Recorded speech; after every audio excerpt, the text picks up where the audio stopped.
pro-America party. President Trump is the pro-America candidate. This election is about who can preserve the values, principles, and institutions that make America great. Don't believe me? Look at what's happening in American cities. Cities all run by Democrats. Crime, violence, and mob rule. Democrats refuse to denounce the mob, and their response to the chaos? Defund the police, defund Border Patrol, and defund our military.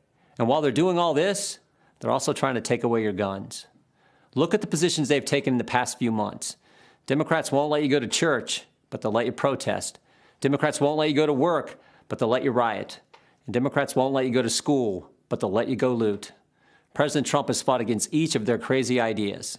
He's taken on the swamp, all of the swamp, the Democrats, the press, and the never-Trumpers.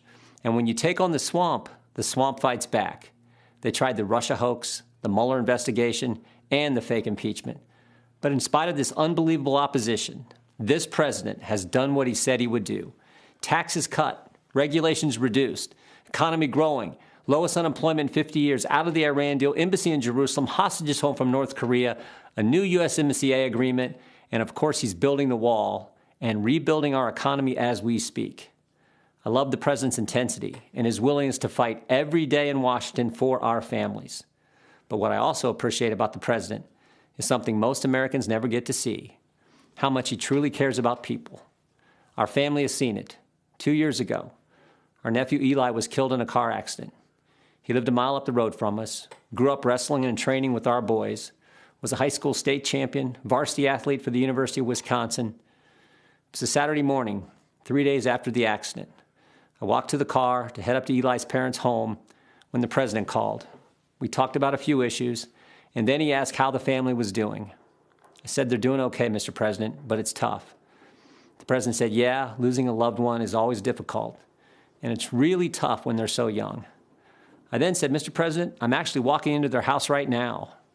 Obviously, they don't know that I'm talking to you, but if you'd be willing to say hello to Eli's dad, you'd make a terrible day a little less terrible." "What's his name?" the president asked. I walked through the door and said, "Todd, the president wants to talk to you."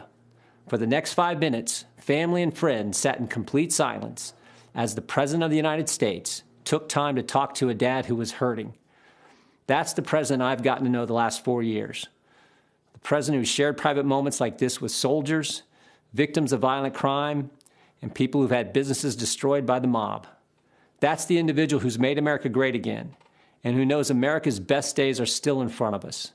And that's why I'm busting my tail to help him get reelected. I'm asking you to do the same. Thank you, and God bless our country.